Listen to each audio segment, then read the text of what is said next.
So many of us think that the next time management system will be the answer to being more productive, to getting us on top of our work, our chores, actually our entire life. Well, what if no time management system exists that can overcome the notion that we are finite humans in an infinite world?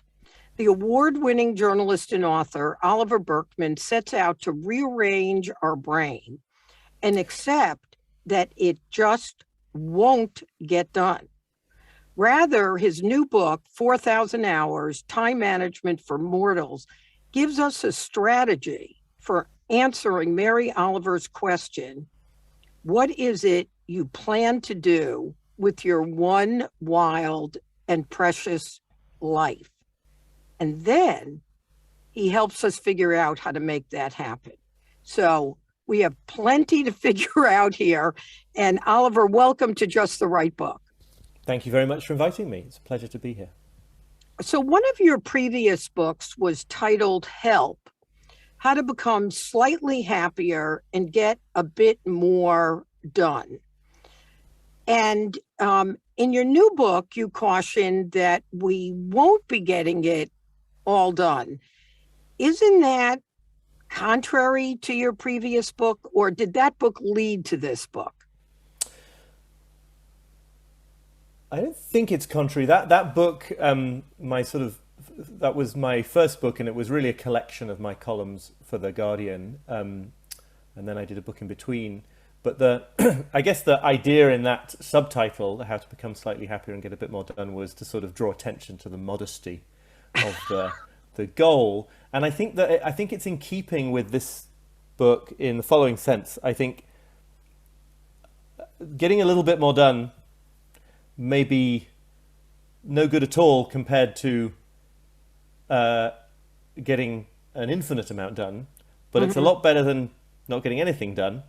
And I think that kind of idea of going to find ways to become infinitely productive and infinitely efficient is the one that sort of resurfaces in a hopefully more fully worked out way in this book. I think in both cases, and I think this probably does run through pretty much everything I write, there's a kind of pessimism that involves facing up to the way reality really is, no matter how much we might wish it to be otherwise. But it's a pessimism, I really hope, that is a prelude to something very, very optimistic and positive and proactive and empowering, which is like, once you see how things actually are, that's when you can sort of give up certain futile attempts to do the impossible and sort of pour your attention and your focus and your energy into what is possible without tormenting yourself about the fact that you're not superhuman. So I feel like it's all in keeping. It's all about sort of embracing the non-negotiable truth of our finite nature, not, just to be despairing and resigned and nihilistic, but precisely because it's denying that truth that keeps us sort of from making progress on the things we care about the most. Well, so Oliver, I actually, my takeaway, and we'll get to a lot of the details, was not that it was pessimistic, but that it was realistic, and that we, what I think you helped me understand as I was reading through this is by avoiding being being unrealistic, that you really set yourself up to either be, the little rat running around in the whatever that thing is called. Treadmill? What's it called? Is it a hamster wheel? I don't know. A hamster wheel. Yeah. I guess maybe it's a hamster in a hamster wheel, not a rat. Right. He's in the wrong cage. Exactly. I found it, I use that word rearranging the brain in the introduction for a reason, because I do think some of what you're guiding us to think about is about rearranging our brain, where it's telling us one thing and maybe we need to think about it differently. So here's this is a lot of stuff I'm going to say, and I'm taking it from the book, but I think it helps lay the groundwork. So you remind us the day will never arrive when you have everything under control, that you've got the flood of emails that you think you're going to contain. You've got a to-do list that seems to just get longer. You're trying to meet all your obligations at work and at home. You're trying to make sure nobody's angry with you for missing a deadline or dropping the ball. And that when the fully optimized person you've become can turn at long last to the things in their life that life is really supposed to be about. So you're telling us we're never going to get it done. I want to talk about practically what that looks like. And let's start with the thing that I think we all deal with all the time. These goddamn emails that just keep pouring in. So one time management theory is, what's it, zero inbox? Inbox zero usually, but yeah, whatever. Yeah. Inbox Exactly. zero. So tell me how what you call the theory of cleaning the deck actually is not the right thing for us to do. Sure. I have a slight suspicion this room might be about to get invaded by a 4-year-old, which will be a special exclusive for your live listeners. So apologies in advance. Maybe it's not going to happen after all now. Okay. I think the really important thing here is to get a sense, for me anyway, one of the big discoveries as I sort of was researching this whole area is it's like how much effort we put into a certain kind of avoidance, into a certain kind of not consciously feeling what it's like to be finite creatures with limited time, limited attention, limited all sorts of other things, and how much it's possible to see modern productivity culture, modern approaches to time management as ways of sort of furthering that avoidance, making you feel that someday soon, tomorrow, next month, next year, because it's never now, but it's always sometime in the future, you might finally achieve that kind of godlike position over your time that would enable you not to have to feel, as one of the psychotherapists I quote in the book puts it, imprisoned, claustrophobic, and constrained by reality, which is where we all are, but we have differing degrees of ability to sort of face it and feel it. And I think a lot of, just to make this very practical then, a lot of what I'm calling in the book clearing the decks, that idea that you're going to get into your office in the morning, say, or to your desk and spend a few hours or an hour, tying up all the loose ends, getting all the emails out of the way, and then you're going to find this wonderful expanse of time to focus on what matters the most. Or maybe it's not on the level of a day. Maybe it's like, okay, for the next few months, I've just got to attend to all this nonsense because I know that later on I'm going to really get to the meat of what things are about. And this occurs in a million other ways as well. That, I think people do that, and I think I spent years doing it for that feeling of not being constrained by reality, for that feeling of getting on top of everything, having your life sorted out with a capital S and a capital O, and it doesn't work, firstly because the decks keep on filling up and, there's no real reason to believe that there's effectively infinite inputs, right? You can get an infinite number of emails effectively. You can feel an infinite number of obligations being placed on you by your boss or your family or your society. You can have an infinite number of ambitions for your life, or at least effectively infinite. Here we go. I'm sorry about this. One moment. I'm actually recording. My apologies. 1 minute. That's okay. This is how you really manage time. You pick up your 4-year-old and move them.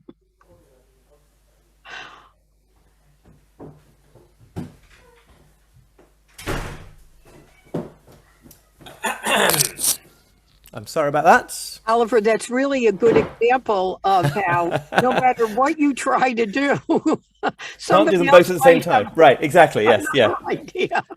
I think that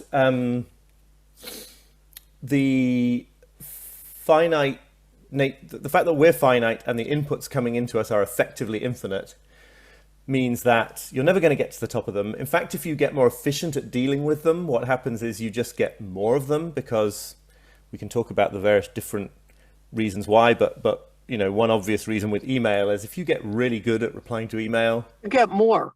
you get more replies to your emails and you get involved in more email conversations, and you get a reputation as being responsive to email, so more people email you, and it all sort of, this is Parkinson's law by another name, this famous observation from the 50s that work expands to fill the time available for its completion. And so clearing the decks, I think I understand the emotional motive for wanting to clear the decks, and I think it does ultimately, connect distantly to our mortality and not wanting to face that. But it's just a bad way to actually make time for the things that you care about the most. I'm talking in shorthand here. Obviously, some people's most important work will be conducted through email, and so these descriptions won't exactly apply. And so above all, I think this is a matter of sort of learning to kind of hang out with or get friendly towards or maybe lean into, if I'm allowed to say that, a certain kind of discomfort, a certain kind of slightly unpleasant feeling that comes from, for example, knowing that while you spend the first 3 hours of the day focusing on the piece of writing you really care about, to use an example from my life, that things will be piling up in the inbox, that you will in some sense be, losing control of your time.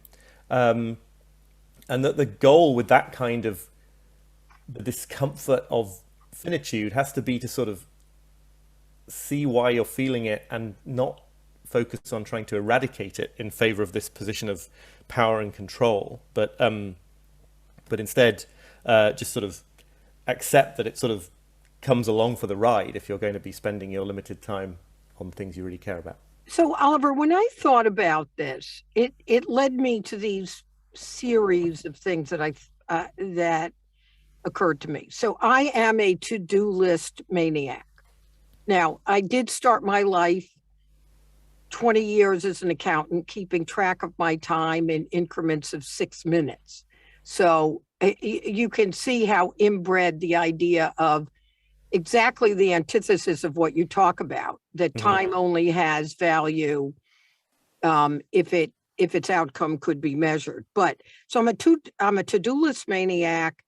So now and again, I plow through my to-do list, which might even include quiet time or a walk or very quick exercise, and all goes according to a plan. And I am one happy camper. I mean, I'm a really happy camper when one of those days happens. But more often, my plan gets derailed by life, from a call from a friend in need, or some unexpected urgency at work, or one email leads to another, and then I'm reading the newspaper, and then I read the newspaper, which makes me curious about geographically where that place is or who that person is. And, and I'm going down a rabbit hole, and it could be 4 hours goes by, maybe a day goes by, and I've done none of the things I intended to. But in there was a decision, right? So I got back to a needy friend that maybe I always find annoying and maybe is one of my dearest friends,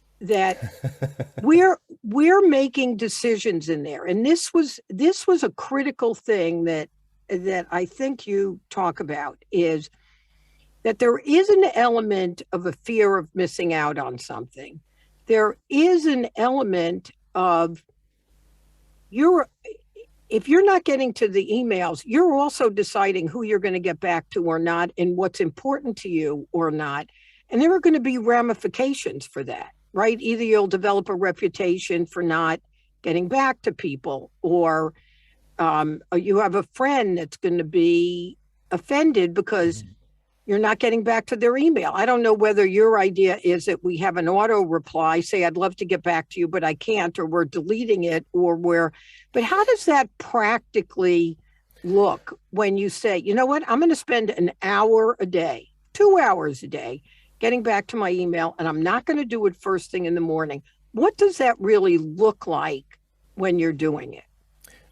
I think there are two interesting topics here to untangle, and one is about planning and the degree of control that we can sort of expect to exert over how time unfolds.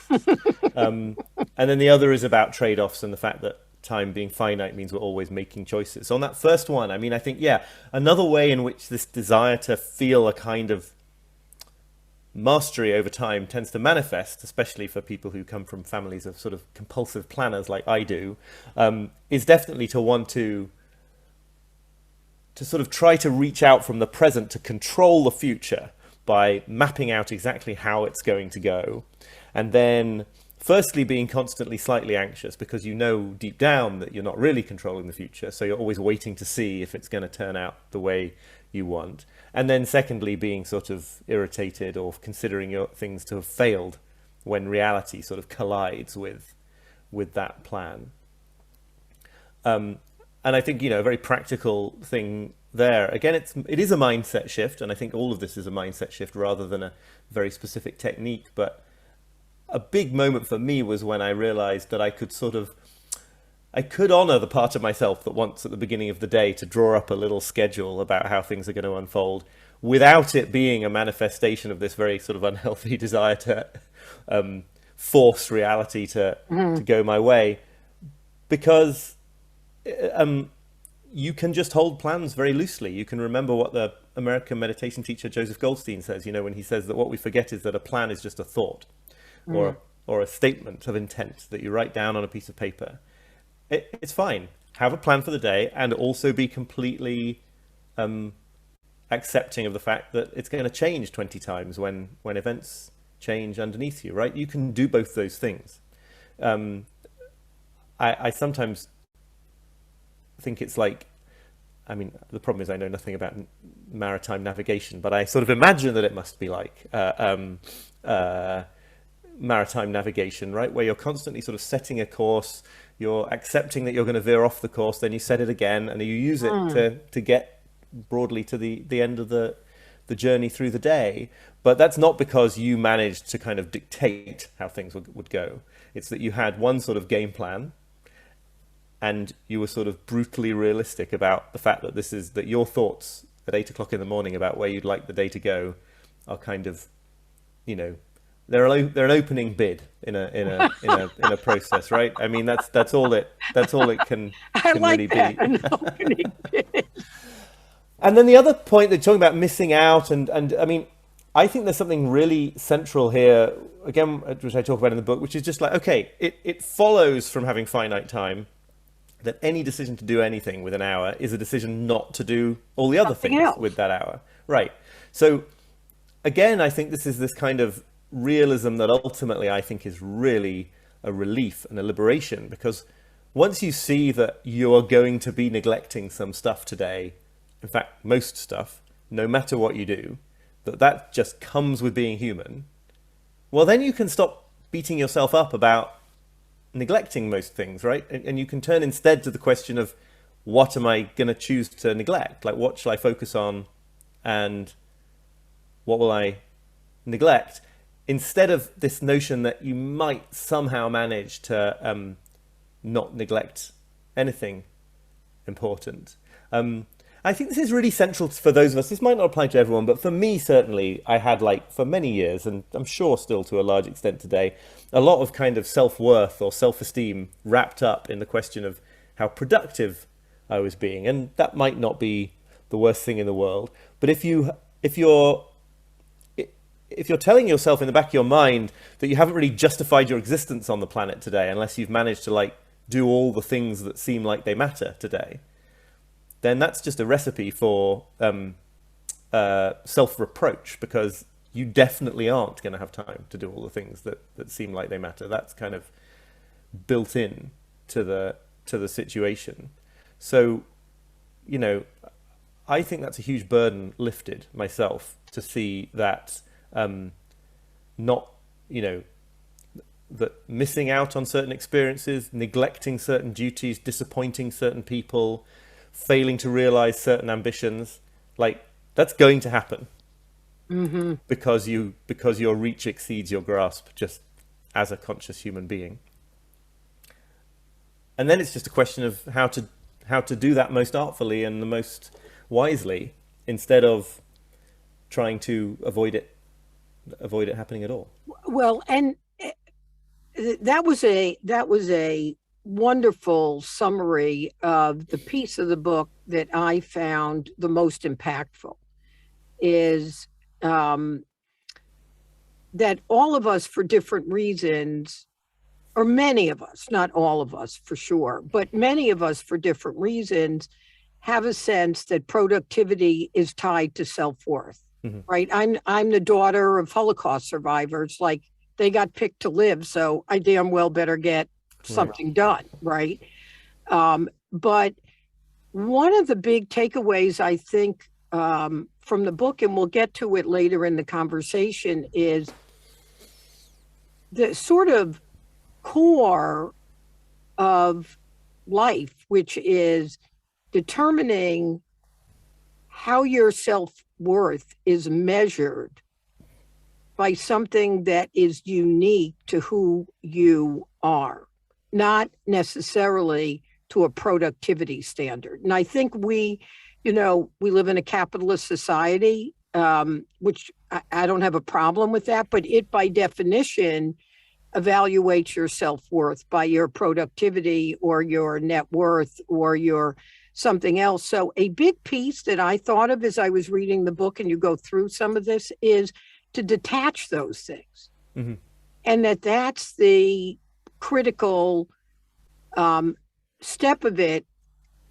And you talk about this idea of planning for the future while trying to live in the present in a baby training, which I thought was an interesting example. So share that, because I think that epitomizes it in a way that many of us can understand very quickly. Sure. I mean, I think if you are the kind of person who buys books of advice and then you become a parent, you probably buy a bunch of books of advice on parenting. And I certainly did that, and wrote a big piece for the Guardian about it eventually. And what I'm sort of saying noting in the book is how the focus of all these books, even though they are sort of at each other's throats, and there are these very big ideological differences in how you should be parenting a newborn baby, they all have this fundamental focus on the job being future oriented, on a sort of instrumentalist approach to time that says you need to do the right things now for your child's later childhood and adulthood. And they implicitly measure the success of whether you're a good parent by this moment in the future when you'll be able to say that you sort of produced a good adult, a successful adult, or not. And I think this is, I think it's a specific example, a microcosm of something that we all do with time, whether we're parents or not, or have recently been parents of newborns or not, which is to put all the focus on the future goal and to judge the value of a moment by whether we're using it well for the future, for this future purpose. And if you, to some extent, you should do that, and you have to do it, and we probably can't avoid doing it as, evolved creatures. But if you do it exclusively, and it, as you say, it's a mindset that the economic system we're in definitely sort of reinforces, the result is that you drain the present moment of your life of all its value, and you put it all into the future. So you are, it's really odd when you stop and think about it, as I eventually did, to make all your decisions, or lots of your decisions, about how to sort of relate to your 0-year-old child on the basis of the future. So, for example, one very obvious example in all the sleep training stuff is that, it's a really bad habit to let your baby get into the habit of falling asleep on your chest, because then eventually what's going to happen is your baby's going to really need to be falling asleep on its mother or father, and then won't be able to put themselves to sleep, and it'll be chaos in the household, and people won't be able to get back to their jobs, which implicitly is often the real agenda between, well, as it needs to be, of course, for most people in our present economic situation. And just no consideration on this one example of whether it might just be a really nice thing for the baby and the parent in that day, in that present moment, to fall asleep together in that way, right? So you can disagree on the specific example, but the idea that the only question you're asking about that relationship there in the present moment is whether you're creating a bad habit for the future is just really an odd one. And I also quote Adam Gopnik, the New Yorker journalist, making a similar point about sort of like gory, very violent and gory video games that, you know, you might or might not want your sort of 12-year-old to be playing all day long. And there's sort of two questions there. One is it going to turn them into a psychopath as an adult? And the evidence on that is extremely not persuasive, as I understand it, that video games have this kind of long-term deleterious effect. And that's the only question that gets asked when people have this debate about whether these things are good or bad. But also just it might not be an optimal way of spending your childhood, to be spending lots of time sort of immersed in that sort of digital blood and gore. Or it might, you know, I do realize that the video games especially is a topic that people tend to get incredibly exercised about, and then they send you 8,000 emails. And I've got enough emails. But that's just another example of why make the question should not only relate to whether time is being used well for the future, but to whether it's being used well right now, because childhood is its own thing and isn't only a rehearsal or a preparation or a training for adulthood. And in the same way, you know, every day of your life is its own thing and isn't only a preparation or a training for somewhere that you're headed. So Oliver, because that balancing the present with the future, right? You know, I was a teenager in the 60s, so we were the hippy dippy. I wasn't a hippy dippy, but there were hippy dippy of my age that were, you know, you got to live in the moment. You can't be spending your life trying to plan for the future. So on the one hand, we have people very living in the moment, and you talk about what that means in your book. And then we have the diligent couple or person that, you know, put one foot in front of the other. They did their job. They never loved their job. They maybe lived for the weekend, but really they were plodding towards retirement. Mm-hmm. And then they get to the retirement age, and you do have the awful stories where somebody didn't make it to it, but you have plenty of stories of that 40 years of working paid off, and they are happily retired with their savings in the bank. And that worked. How do you advise we think about balancing those two things of living in the moment and planning for the future? Well, I definitely sort of have a little bit of a rant in the book about the idea, the sort of advice to be here now, even though it seems like that might be what I'm pointing towards, as its own kind of really weird and difficult challenge. And that if you really do sort of spend your days really trying to be in the moment, then you tend to just end up very self-consciously asking yourself whether you're sufficiently present in the moment, and it's sort of self-undermining. I think there is not a nice, crisp answer here. It is just this question of balance. It is this question of tacking between the two emphases, making sure you're focusing on one some of the time, but not to the expense of the other. I think obviously meaningful work, which we're not all lucky enough to have, of course, and it's not good that we live in a society that denies it to so many people, but meaningful work ideally fuses both in the same act, right? Mm-hmm. So the ideal is that there is a present moment sense of meaning in the thing that is also helping you save for retirement, or build your reputation, And or think about what that whatever it might is. be. Yeah, and I think I think that's what makes work any work in some sense creative, or a site of growth. I love that the Jungian therapists all like to use the word generative a lot. I think that's good. There's something about your work in this ideal case that is sort of making you a little bit more fully who you are or who you were meant to be.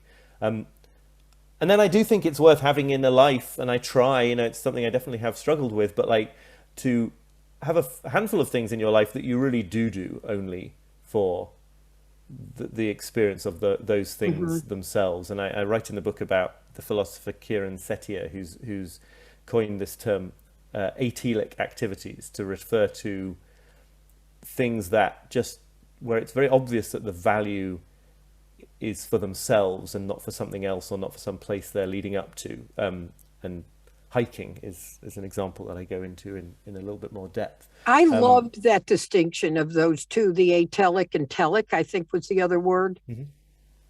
Yeah, no, I mean, all just from telos, right? From the idea that like certain things are defined by the culmination that they are leading towards.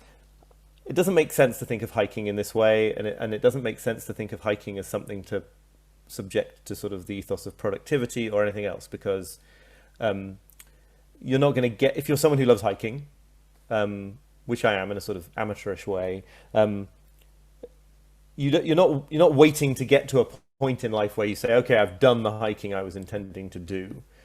You will stop, but you won't finish. I think that's the distinction that Setia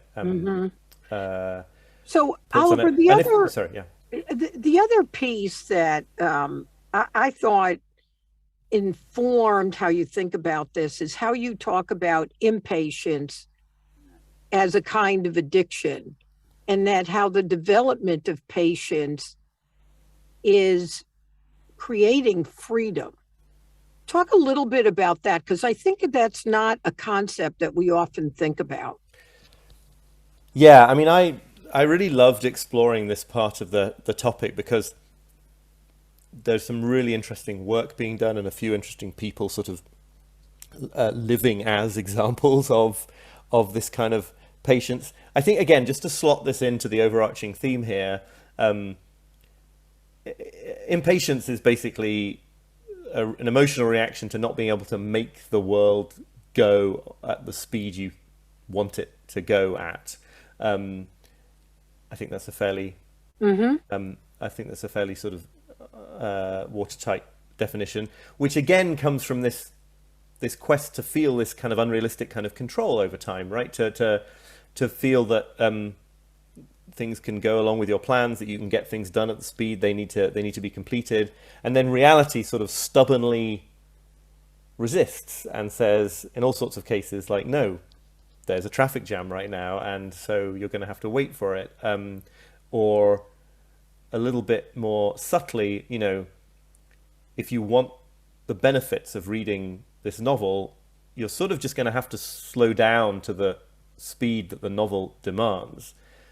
Maybe in certain reading contexts you can benefit from like speed reading or something, but not for, a kind of fiction experience. That's another example of something that just takes the time it takes. And so patience in this context is the ability to let something take the time that it takes, even though you've got this kind of inner urge to kind of make it run to your schedule and not have to wait around to let things work themselves out and work their effects on you.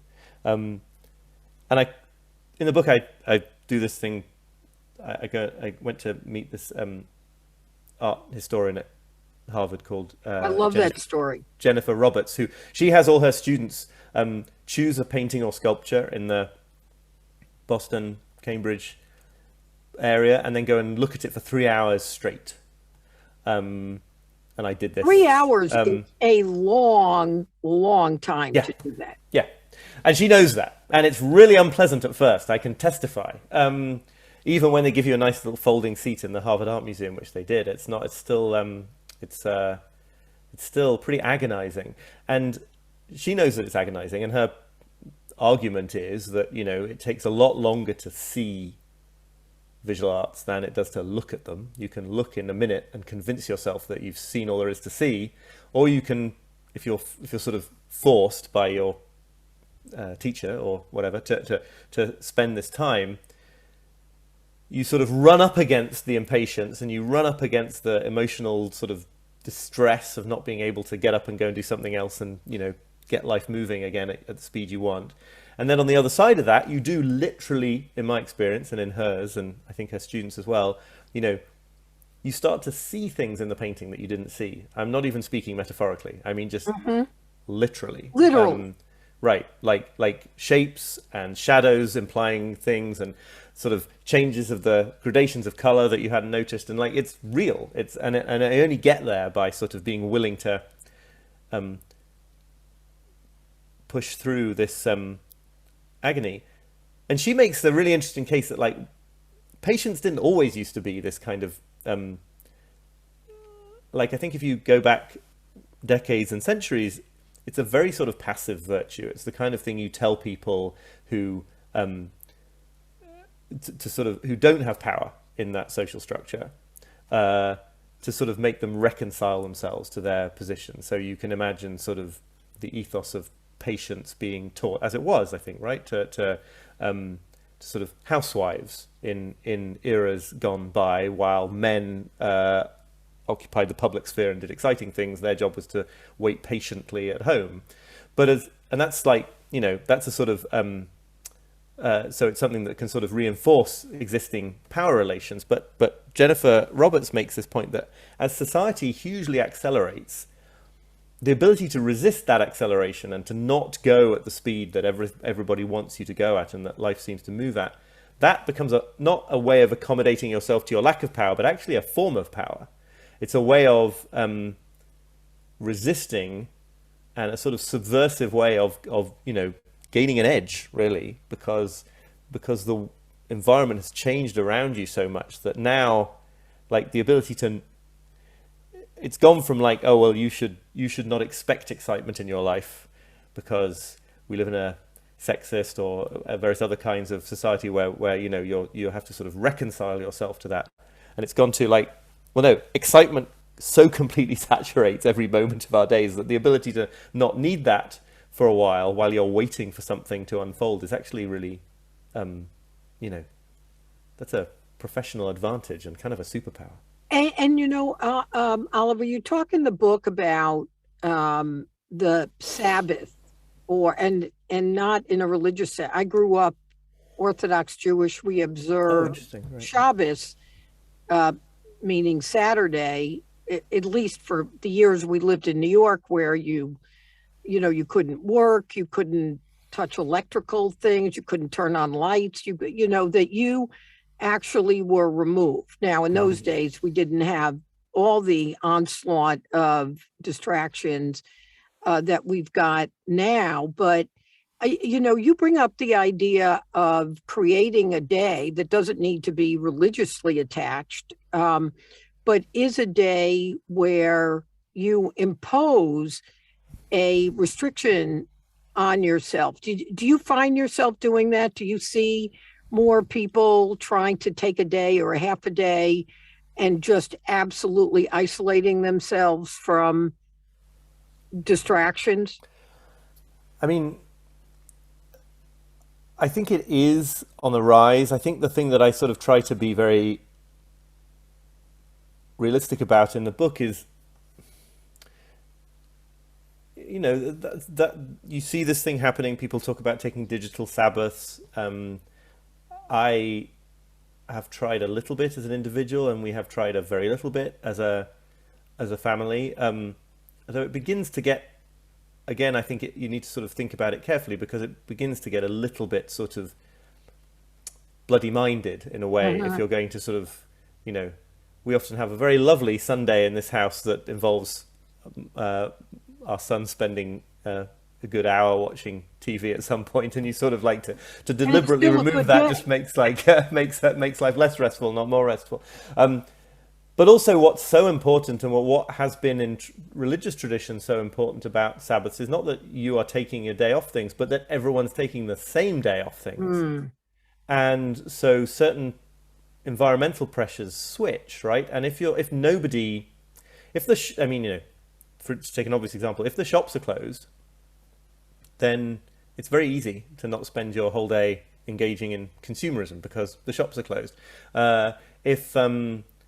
If everybody is stopping work for that Saturday or that Sunday, and is sort of in a mode where they're expecting you to sort of to people to call on their neighbors or something, which people don't really do it spontaneously anymore, then it's much easier, because if you knock on your neighbor's door, the chances are they're waiting for visitors like you. So there's a really important point here about synchronizing time off, and the degree to which we've sort of created this massively desynchronized society at all levels of economic privilege, right? Because if you're sort of working at a fulfillment center for a big box retailer, you're going to get called into work on these totally unpredictable, awful schedules. You can't organize a life around them. But also, if you're a sort of freelance laptop person like me, and you have a lot of autonomy over your schedule, you still find that you're not synchronized with anybody else's in your sort of social circle, because they're all doing the same. So there's this big problem of sort of being out of sync with each other, and it's difficult to see what you do about that on a macro scale that doesn't involve some kind of some fairly big government things in terms of sort of telling people when they can work and things like that, which I'm not sure I'm a supporter of. So it's a Well, so difficult the question that it brought to my mind, you talk about digital nomads, and certainly with the pandemic, we've seen people take on remote work at a level that we never would have imagined. And there will probably be a certain amount of stickiness to what that looks like. And I'd be curious as to what you think is sticky or not. But you talk about the digital nomads, this idea of working whenever you want. That all sounds great, but at the end of the day, the loss of communal time. And you talk about some experiments have been done so that, and it connects to your idea too of the Sabbath, that all of what you're talking about reminded me that the need for us to be with others with a sense of community, and how you do that, and how you create that without creating too much structure, right, or obliging people to get involved in religious activities, is a puzzle that we haven't quite figured out. right, absolutely. I think I think the thing about digital nomadism, I sort of bring it into the book. Not many people are actually digital nomads, I get that, but I think it's a sort of it's the most distilled version of this kind of ideology of time that a lot of us do share, which is that we all think that the ultimate, or we often think that the ultimate ideal world would be to have total freedom over when we did what. And we may not all do it by sort of taking our laptops to tropical beaches or whatever, but we sort of do think that, autonomy over our schedules is the ultimate thing. And then what you find, if you do that, to take it to an extreme, is that it is kind of lonely, because in the case of the digital nomad, you're sort of cropping up in new places with no roots and nobody you know, and you can't do the sort of ordinary things that with other people, because you're just not in their patterns. It's an interesting thing. It's an interesting challenge right now. We just moved from Brooklyn to North Yorkshire, only sort of for a year, as far as we know. And I do have family and friends fairly nearby, but you come to a new place and you're like, wow, I've really got to like put some effort into embedding myself into other people's rhythms. And the obvious ways that you can do that are to join organizations and clubs and societies, right? I mean, they count for something, and they reduce your temporal sovereignty in a small way, because if they meet at 6:30 p.m. on a Wednesday, you have to go then if you want to go to the meeting. You can't choose when it's going to happen. And in return, you get community. But that then makes it obvious to see as well why so much more home-based working and so much less in real life socializing is going to be detrimental to all of this. So, Oliver, before we get to the close of this conversation, and a couple of very helpful things that I think you bring up in the book. So, you wrote a column for a long time for The Guardian called "This Column Will Change Your Life." You've written 2 books that are focused on happiness and being happy. You have a email newsletter which I've subscribed to called The Imperfectionist. Thank you. So I'm curious, Oliver, if you have found that you have moved along a continuum that has improved the quality of your life, and where do you find the frustrations? Because I don't have to tell you that, we might think knowing what the answer is the way to having the answer, but in fact, knowing the answer is a hell of a lot easier than doing it. So oh, yeah. What's that been like for you? Because you're more knowledgeable about this than most of us are. Yeah, I mean, I think that sort of that question of living the things that you grasp intellectually, there may be personality differences here, but for me, it's always that order. It's very straightforward, right? I can get a handle on certain concepts and figure them out really super easily, and then it takes months and years to try to bodily sort of live into them. And actually writing the book was an example of that, because I sort of got some useful clarificatory conceptual insights quite early on, but then in order to actually write it and finish it, I found I did have to sort of at least somewhat change in ways that are expressed in the book, to become more okay with neglecting certain other things in order to focus on it, to sort of move past a certain kind of perfectionism with how I was going to end up expressing it. So actually the act of writing the book was an example of that. And I think, the big thing for me was when I sort of realized that this was never going to, that it never ends, right? I mean, you never find the perfect and final way of organizing your day. You never consider that you've fully integrated all the insights that you've had into the way that you live your life. And then there's this other complicated effect that happens, I think, for a lot of people, certainly for me, which is you reach further as you do grow, and you learn to face reality in a little bit more. I'm certainly not claiming anything like having done all there is to do in this regard. You sort of then bite off bigger challenges, and then so then it often feels like you're not making progress, because just to focus on work, for example, I have as I have become, I think, a little bit more comfortable with the kind of inherent risk of certain career directions and things I want to do, you then take a slightly bigger risk, and then you're up against that. You experience the challenges and difficulties of marriage, say, but if I had remained in my early adulthood mode of total commitment phobia, I would have never got myself into that relationship to even experience those difficulties. So there's this kind of really interesting dynamic where you the more you can take on of the world, the more you do take on, and then it feels like it's just as much of a challenge as it was a couple of years ago. I don't know if that resonates with Well, I think that your makes experience. you human, Oliver, because I'd be a little bit worried if you told me you read all your advice, you put it in place, and you didn't have any, because it does feel like a process, and at the, towards the end of the book, you talk about a book with a funny title. The book is called "The Universe Doesn't Give a Flying Fuck About You." But I'm going to read this paragraph that you wrote, because I think it adds another element that informs us how to, this is a journey. This is a process, right? You're not going to wake up. You're not going to read your book and wake up tomorrow and it's all going to be right.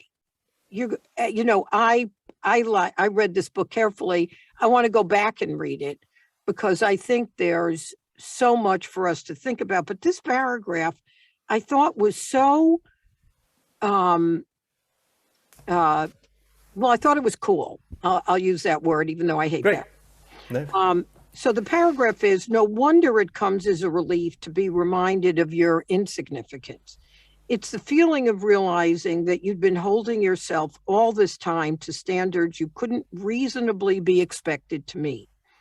And this realization isn't merely calming, but liberating, because once you're no longer burdened by such an unrealistic definition of a life well spent, you're free to consider the possibility that a far wider variety of things might qualify as meaningful ways to use your finite time. You're free, too, to consider the possibility that many of the things you're already doing with it are more meaningful than you'd supposed, and that until now, you've subconsciously been devaluing them on the grounds that they weren't significant enough. Comment on that paragraph, because I think that's so powerful.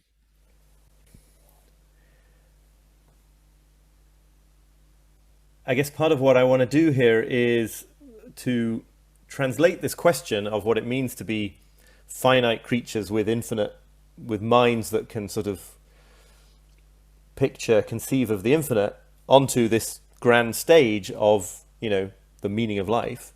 And how the pitfall that we run into here is setting up all sorts of demands, especially in the sort of fame and celebrity fixated culture that we live in now, where a meaningful life means being incredibly extraordinary, or means affecting millions of people, or means being remembered thousands of years after you're gone, or, putting a dent in the universe, to quote Steve Jobs. And I think that's sort of naturally where your mind is going to go if you have this notion that, it might be possible to become a kind of God over your time.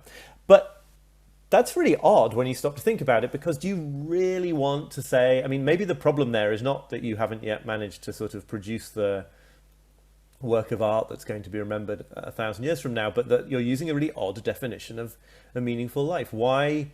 And here I'm sort of borrowing from the work of a philosopher called Ido Landau. Why should that be the definition of a meaningful life? And do you really want to say that, a life, several years spent focusing your time on caring for an elderly relative, or several years spent providing, nutritious meals and a loving home environment for a kid? Do you really want to say those don't count? I think most of us intuitively feel that those are meaningful ways to spend time, even though 1,000 years from now it's not going to mean anything. Right. And likewise, just in the sort of creative sphere, I think it would be, I have all sorts of ambitions for this book, of course. I would love, tons and tons and tons of people to be affected by it, but I don't think it's a meaningless endeavor if a few people are reached and by it and it resonates with them. And I don't think that you should not write a novel because it's probably not going to be remembered like the novels of Tolstoy. And I don't think you should, if you can, and it gets interesting in the context of sort of political activism and environmental activism and things like that, right? Is it meaningless to work on making your neighborhood a little bit more environmentally friendly, even though, it's very hard to see that that's going to have some kind of decisive impact on the fate of the global climate? I think there's important questions to be asked here about the standards that we're bringing, and whether we're sort of setting the bar at a place where it just rules out almost all of what humans are good at doing and find absorbing and meaningful. to do. And Oliver, to that point, I mean, it would be easy to think one way as we're talking about this conversation, to get sort of stuck in a nihilistic way of, then nothing matters, this whole that going down that train of thought. I actually felt like you brought me as a reader back to how much meaning there is. But the 5 questions that you come to at the end of the book, I think are really such brilliant questions, Oliver, that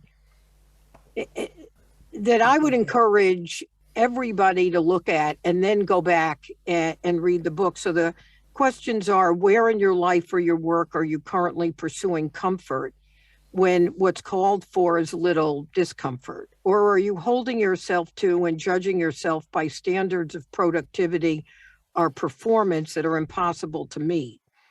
Or in what ways have you yet to accept the fact that you are who you are, not the person you think you ought to be? How would you spend your days differently if you didn't care so much about seeing your actions reach fruition, like what you're talking about with climate change? And in what areas of your life are you still holding back until you feel like you know what you're doing? Because they really get to the notion of meaning, the reverse of what we're talking about. But as you say at the almost end of the book, that